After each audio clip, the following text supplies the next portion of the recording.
Tempo Storm looking to make fresh meat of Superstars after that quick game #1 on Sky Temple. We'll see how they do on the next Battleground.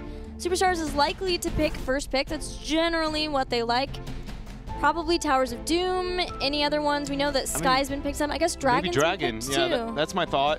Knowing Ray in the past is 2 maps that he really enjoyed as a player. I mean, obviously, he's not as big of a leadership role for that squad as he was in the past, but Tomb of the Spider Queen and Dragonshire were like the 2 maps where I knew he loved to play. So now that it's become more popular in North America, I can see him go there. Let's check out the Battleground, and then we can discuss what we think the drafts will be for each team. So Superstars picking first pick. Towers of Doom is the choice of Tempo Storm.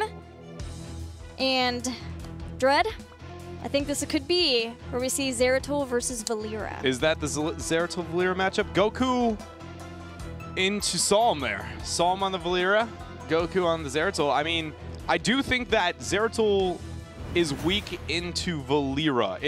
Man, dude, that is one of the weirdest matchups, like, of all the heroes into the game, because it's a bit of like who goes first. And I mean, even Psalm, we got to talk to him. He was talking about it's a lot of people view it as like actually Valera is going to be the vulnerable one. I personally actually agree with him. I think that the Valera is more of a counter to Zeratul than Zeratul is a counter to Valera, but then, of course, Zeratul has Void Prison. Yeah, and I mean, Zeratul brings an insane amount of things to a team composition. You know, if I was to only pick one, not looking at comp, I lean more towards the Zeratul hype train, but when, you know, Zeratul's picked up, Valera suddenly becomes a far more appealing option because she can do a bit of the same things, but also is a perfect response when he goes in. And conveniently enough, she has no skill shot. So when he teleports in, she will bank on being able to follow him, track him down, and usually trade well. Superstars also has to keep in mind the Abathur. That's been a possibility for a lot of teams, and Tempo Storm has taken that up once now with Arthas clones, potentially even Greymane clones too. I love that Abathur is becoming a thing in North America, only once again kind of falling into that thought process we were posturing after the very first series we experienced here in Part 2, is that NA is, in fact, more macro-focused than we have been in a very long time. Yeah, it's been refreshing to see all the focus. Even, like, look at No Tomorrow versus Gale Force Esports on this very Battleground yesterday, focusing on giving up the first 2 altars top so that they could have a 3-minute bell tower bottom by controlling the sappers, and that constant sapper control and bell tower control enabled them to win the game versus Gale Force Esports on one of their strongest Battlegrounds historically. Yeah, it was really awesome to see that kind of, you know, adjustments, and more is just the theme within the drafting and the approach to the game. I'm talking about the macro here. Dahaka's removed. Tempo Storm is going to remove the task. That's going to be a first pick Falstad this time for Superstars. And Hosty. And that means, oh no, they're going to let it go through. All right, so maybe questioning if Tempo Storm wants to pick it up themselves. Either way, the Dahaka ban definitely kind of feigns Tempo Storm into either needing to be able to match it with the Falstad themselves in this rotation, or they get it for free in the next. Tempo do like a Malfurion Arthas rotation in this spot.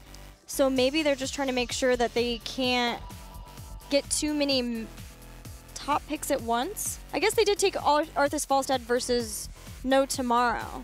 So yeah, if they're trying to force them to Falstad, maybe that does tell us that Superstars would like Zeratul. I can also see that, I mean, but then that leads to forcing a Valera ban. Yeah. Again, it's gonna be that weird area. There's the Arthas and there is the Falstad. So things are holding up for now. Superstars, what are they going to do though?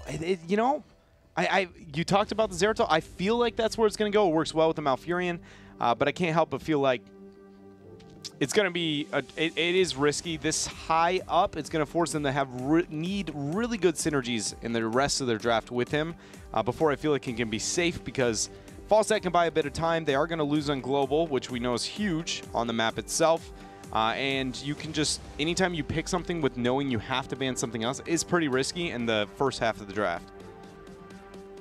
Next 2 picks for Superstars. Do they focus on getting a warrior earlier on, given the fact they were somewhat choked out before? Zarya is still up 2 for Hosty, and with Falstad gone, those are his top 2 heroes played. They're going to go with a Greymane Zeratul rather than going for the frontliner there. So does this force Tempo Storm to ban Abathur? Yes. Yes, it does. And then allows... Okay, so do we see the Valera banned out on the side of Superstars? They did the research. We saw the kill Thalaspan. Oh, yeah. There it is. All right. things are making sense. Love seeing this research from Superstars. Yeah. And so now what does Tempo Storm got to do? Do they back out and go into the Panic KT later on because of Psalm? I don't think they will. I think maybe Cattle was just trolling his teammate a little bit. I like to think we did see Psalm play Zeratul once, so, you know, maybe he's playing some other heroes. All right, so, I mean, what are we looking at here? The Karazim. June hero, Karazim. That was about, the Karazim would have been near the end of what I would have guessed they would have came out with here. Into a Greymane Zeratul to run Karazim. It will help with the chase down and looking to get a kill onto the Zeratul itself, but I feel like that's going to lead to a unique last pick, but I don't know what it's going to be. It's got to be another squishy. It's either Fury's hero. Are you talking about Tempo's last hero? Yeah, sorry. It's either Fury's hero or probably Cattle's. Wait, no, who's Psalm going to play? I feel like it would be Psalms. Yeah, Psalms, you're right. I think. It's got to be somebody with a low HP Cattle and pool. Psalm kind of flex around. It's just really, I don't know, June usually falls kind of the standard meta. You know, to see a Karazim pick that high is usually with heavy intent of the last pick. There's going to be a variant Lunara. It's also map, it was at least in part 1 map focused for Karazim too from Tempo. The variant comes out once more for Superstars, even having the option to go with, I mean, roughly about every other warrior in the game, minus Dahaka and Arthas. That makes me very, very afraid for them in the future of this game, but they have a lot of damage. Tempo Storm for the last pick. What do they want? And they have 2 ways of executing somebody once they get low with Lunara. Somebody who can hold their own into the Zeratul makes you want to go with a higher healthful hero. One with a bit more self-sustain. A Tyrael would be really good, but it just doesn't feel Tempo Storm here. It would be it doesn't Cattle. Fit, but then Fury on the Arthas and then put Psalm off onto one of the backliners? Yeah. Either way, it's got to be, okay, a Murden. All right. The Karazim pick normally means that you want to have all squishies on your team. Very low HP pool. But then when you see the Zeratul, it's like, oh, not really. No longer do I want to do that. There's no way you can deal. If you have 3 squishies, you can't out-support a Zeratul. You just can't. He has so many targets who are never going to be close enough to you at all points in the game. Somebody is going to die at some point in time, which is where the Karazim is decent. And when you have those squishies, you just can't go that route. Maybe it's simply just a, June, what do you want to play? I mean, it could be. And he's like, put me on somebody I can punch. Now, I want to be doing the damages. I want to feel, you feel flashy as heck when you're playing the Karazim. He played a lot of Karazim in part 1 too. I feel like the minute that the Valera ban came in, Greymane and Zeratul were taken out, Tempo Storm was like, okay, let's resort back to things that we were picking a lot of. The only change to me sees from part 1 is that Arthas is there, obviously, because he just wasn't in part 1, and then it's Arthas Muradin. I also think a bit of it could have been the foresight of the Lunara pickup, which makes it the sense, because we always talk about how you want to, in theory, hide your last pick and make it more adapting, which we see even in this case. So if you can guess your opponent's next couple of picks and be able to pick your support comfortably before that point, it is smarter. It didn't seem very Tempo Stormy, especially for June. I figured that it led to this 5th pick might be a little bit weirder than you would expect, but I think the Zeratul really reeled that back in. Well, the game is ready, so Towers of Doom is where we are headed for game number 2. We'll see you guys there.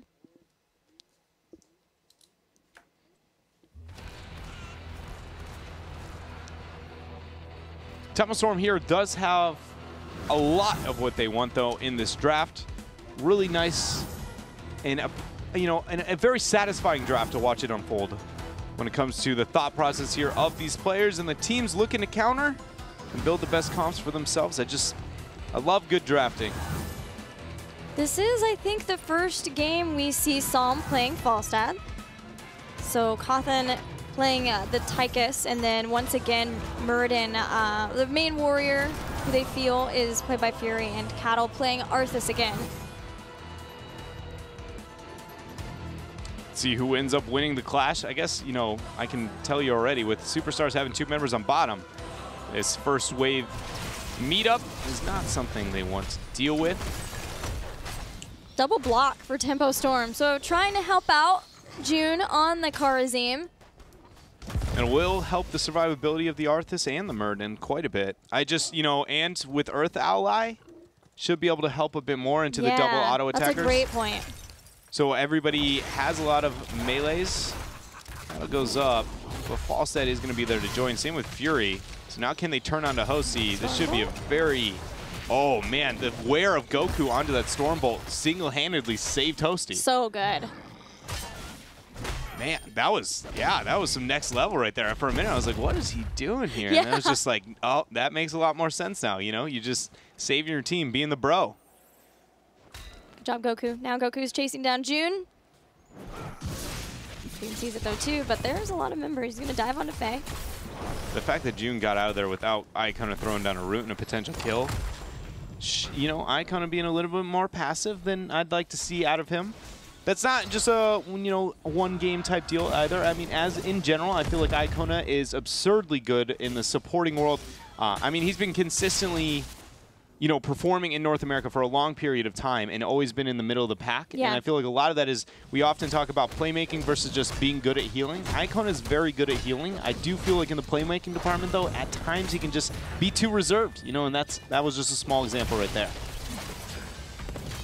Hopefully we'll see the changes, especially with altar phases about to activate. Both teams getting their sappers. Cattle checked to see if he could invade, but the timing from Superstar is too good to capitalize on. With the global advantage for Falstad, he would like to sit up in top, but with the threat of Zeratul at the same time, we're gonna probably see Fury chillax around and make sure that Zeratul doesn't cause issues for Falstad taking the altar. So it'll be a 4v3 fight in the bottom for a little bit.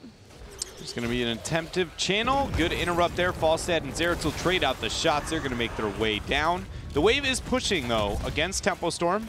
And that means that some of them are going to have to take some free damage as June and friends are looking to tank that. Saray going for a body block. Fury hits the Stormbolt over to Hosty. Zeratul is actually making his way down. Cawthon is already dead. Saw him with the flight. Oh, that Howling Blast was insane from Cattle, and that did net a kill to turn this into a 1-for-1, but Psalm's in trouble. Dies on his way out. And with a lot of health bars low because of this Lunar damage as well as the rest, Tempo Storm will have to be content with just one of the 3 altars. My, you know, Lunar, their Faye is just doing way too much damage here.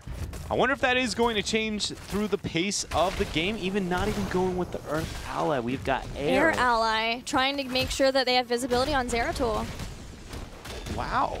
You know, the block is going to be able to help the healing because we knew going into this, you know, Kharazim has fallen in priority and is not nearly as good at keeping people up. So to see that pick here and the adjustments of the talents, it's really interesting. It just, you know, there is no power spike like there used to be for Kharazim into Lunara. It used to be 7, and suddenly you're like, Echo of Heaven, I can match them. But now that's not really the story. You know, even if you go Insight or Transcendence, it's still unrealistic to be able to match her damage output. The rest of the picks can try to help. You know, we have Hammer gains for Falstad. Tychus, we've seen Cawthon pick that's the stuff once in part 2, but it's very rare. But he does get the armor from his Odin. So there are some ways of them being able to make sure that they can deal with that damage later. But yeah, just that one fight already, Faye is putting out the damage, and now she gets probably Splintered Spear here. That's going to escalate. Yep. Yeah, that spread DPS is so terrifying. That talent has actually just slowly but surely just been increasing in terms of buffs. You know, it started, I believe, as 3, then went to 2, then back to 3, then back to up to 4. And where now, it currently resides. Yeah, you just hit 1 Q on anything, and suddenly if your opponents have numerous members in front of you, you will hit every single one of them. You don't even have to be good with a skill shot, you know? You just be like, just hit something, and now everybody's poisoned. Okay. Sappers move in, trying to burst them down as they can. They'll do about 1/3 of the health of the spell tower before Superstars back off. Only 1 altar in the next spawn phase in about 30 seconds. But the flank. Stormbolt lands, forcing the cleanse. Howling Blast was stacked on top at the very last, almost seems like, frame of that cleanse. So it is going to leave Hosty fine for now, but its cooldown not going to be available for Iacona here in the next 8 seconds. Saw him looking to do his thing with that side soak. Goku the whole time has been trying to match him. and it hasn't been able to get the pick. So very heads-up play for Psalm so far there on the less comfortable range role. More talent builds to help out with Karzim trying to support through all this damage. Relentless Soldier for Tychus, as well as Icebound Fortitude. So lots of armor for those two heroes picked. Goku gets the channel. Nope, denied there by the air totem and double triple dash coming out from June. But it was delayed, and now Srey and Faye are in a good spot to once again push back Tempo Storm. Superstars walks away with another altar. It's the second team fight we've seen Tempo Storm ask themselves if they can take, quickly realize they can't and have to forfeit an objective. I really hope that translates into them going to adjust in the middle of a game. We talk about how flexible can a team be with the middle of a game, and once you start testing the waters, experiencing what's happening in these fights, it's pretty apparent. Lunara, at least pre-10, is just flat out damaging us. So then how do you compensate for that? You be very, very flanky and dive-oriented with your double warrior composition. Arthas flanks, Murd and Dwarfhuss is way too far in, and suddenly you have a lot more threat there onto the Lunara, even Zeratul and Mount. Yeah, they've only given up one pick, so Tempo Storm are still fine in the experience game, but the problem is that because they went to those altars instead of pushing somewhere else and then had to give them up, they're not massively ahead in that game or even in being able to get some damage on the bell towers. It's really Superstars who have been controlling in the bottom lane. So hopefully Tempo Storm are able to find that adjustment. They do have some strong flanking heroes. You know, Caterpillar, probably he's still going to get Army of the Dead. We've seen him take Syndragosa before. Maybe we're going to do something like that. We've seen some aggressive flies work out super well for Tempo Storm before, winning games. I would die a little bit on the inside. If we see Syndragosa this game, I will eat one of the dollars out of the tilt jar. I don't think it's going to happen, buddy. So I think your stomach is safe from that. Yeah. It's just, I just thought about it for a minute. I was like, Syndra and towers, holy cow. He's like, what do you take a bell tower and you're like, well, that was fun. This is going to be taken back in like 3 seconds. Just even the idea of it is like, you're like, here's my awesome dragon. And you take the bell tower and then you're like, all right, you can take this back in like 30 seconds. You throw dragon at opponents, not at their structures.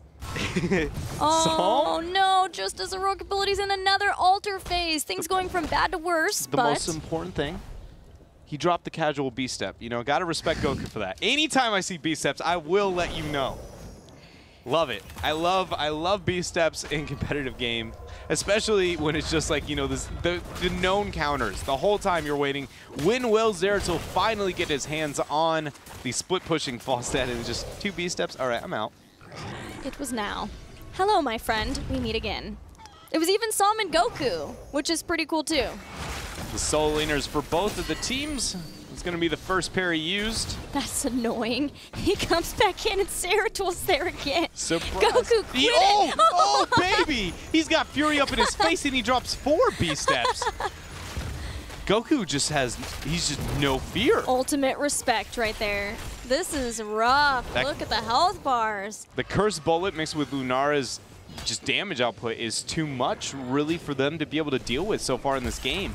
The one thing we do have to look at with Superstars Draft is, you know, Thornwood Vine and Cursed Bullet, that is about worst case scenario on who's going to be able to finish a kill. But again, that third element is the Zeratul, who can do those things, which makes those far more forgiving of heroic choices here. Superstars making adjustments, playing their comp well. Things are looking up after game 1. Because game 1, you know, it wasn't 9 minutes of, wow, Superstars doing pretty good. Yeah, it was a very dominant showing in game number 1 from Tempo Storm. Murden was trying to steal the altar, but in the end, it doesn't even matter. Somebody had to. Just saying. Another Cursed Bullet. Odin? Wow, Goku went in there, and, you know, question if you want to hang out on the wall of death. Quickly realizes that is a terrifying place.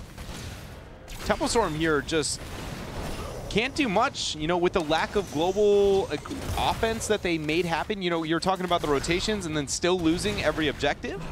Has now put Superstars ahead in the experience lane, and that is not good for a Tempo at all. You know, they are going to have to buckle down for that late game. Yeah, your hope is if you're behind in core health, then you're ahead in something else, like the experience game, especially when you're the team that has the global, or even maybe in the bell tower game too. If you're keeping a hold of all of those, you have a spot where you can get a ton of core health in one shot from an altar that is amplified. But in this case, Superstars have control of just about everything here.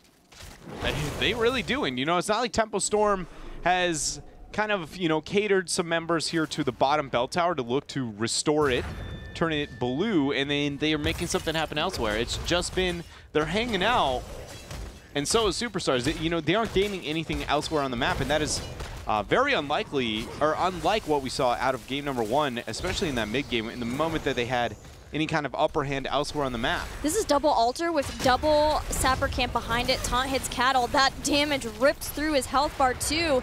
He gets healed back up in time, but has to go back. Muradin sees Zeratul hanging around one of the points, but there's another Sapper Camp that's going to force someone to respond unless they're willing to give up the shots, which it looks like Tempo Storm are saying we have to do that. We have to fight over these altars. Yeah, the first channel is going to be started and captured here soon by Faye. There it is, 5 shots moving on to the core. So now it's all about the fight here on mid. Odin is used. Army of the Undead is going to be used too, but Greymane falls so low. The Palm coming out from June. He's got him. But that's Palm it. Taunt hits Fury, and as he dwarf tosses away, it may just simply be too late. June tries to heal him back up. And he will barely heal up, but not so much for Cawthon. Oh, the Void, the Roots, the Twilight Dream, baby. That is all you can hope for when you have a Zeratul Mouth netting 4 kills. Superstars here has everything going for them. They've got the 4 members dead. They can look to convert more bell towers. They even have still 5 more shots they can put. They can set Tempo's score right now down to 7. They are just, ever since the first phase, they have been just dictating the pace of every move, really, for Tempo. It all comes down to Tempo having trouble figuring out this composition of Superstars, where they could possibly get a kill in time, because they take so much damage every time in doing so. Boss taken over by Superstars puts the core of Tempo Storm down to 3. Can they come back from a 36-3 deficit?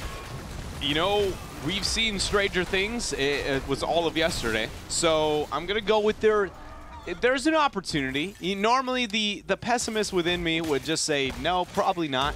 But today, it's a new dread. It's a new dread. You know, Goodness. New day, new me, you know? I don't know where I've read that, but somewhere that has been a meme. Sounds like a self-help book. Yeah. This new day, new me. New day, new by me. Wade Dreadnought Penfold. There you go. But you know, I've seen crazier things. That's where we'll leave that statement there. But it is going to be a mountain to climb. It's not like a bunny slope type mountain. No, this is like, we're talking Black Diamond. Isn't that what it is? Like just the hardest ski slope you could possibly hope for. That is such a difficult task. And I think the next phase is going to be the triple. I think it's the triple. I think you're right. Oh, baby. It's a triple. Front wall is going to be focused for now. 16 is here online for Superstars. Dun, da, da. There she be. We are here. How can Tempo Storm stop all 3 of these from being captured, especially after that taunt goes out? The Void and a pick here before Gus even can make it off. Iacona with the Dream. Half a fraction too early. Actually, Void saved the members from getting silenced. But Odin was still used for this, and only 1 altar is even needed. Zeratul steps in. No one to stop Tempo Storm, accept their fate admirably and move on. Oh, they're going to try. Here comes Fury. Here comes June. They're going to do it. Fighting till the end is Tempo Storm. Well, and there goes June. That lasted quick, and respect the valiant effort, though. Faye's going to start this channel. And that is all she wrote. Tempo Storm falls here to Superstars on Towers of Doom of all maps, setting the series here 1-1. Nice showing by Superstars. Again, a lot of it feels like it comes down to the draft there for game number 2. Yeah, I agree with you a lot. You know, but I do think normally that, in this case, when Superstars actually takes out Tempo Storm, it would kind of be like Tempo was trying some new stuff. It wasn't totally optimal, but Superstars did the research here. They did. Like, that Valera ban was so heads up. Taking Greymane and Zeratul? Yeah, they were looking into it. You know, we know that there's a difference in drafting from Superstars specifically, moving from Saray and now on to Hosty. And it was mainly what the argument is that he does his research better. He puts a lot of time into certain teams, and it showed here. And so I think I agree with you, but I feel like it's a little bit different than what we've seen in the past. This truly felt like Superstars deserved to have the better draft. Oh, definitely. It came down to the draft, but all because Superstars put in the work. Yeah. They forced Tempo Storm to not play what they were looking to play, obviously, and the changeup just wasn't there for Tempo Storm. And very few teams look at Tempo Storm and do that. Honestly, very few look at them and just stab at the hero pools, look at the comfort and the general trends that they make. A lot of them kind of are trying to identify their own play style and fit more to themselves. And Superstars walked the very delicate and hard line to walk that is building your comp and your strengths while still putting a reasonable amount of resources in crippling your opponent's strengths. And it paid out. And they got another Varian win. Yeah. So Superstars proving that they can still make it work. Varian, awesome job from them. They'll tie up the series 1-1. We're going to take a break, and when we return, we'll have game number 3.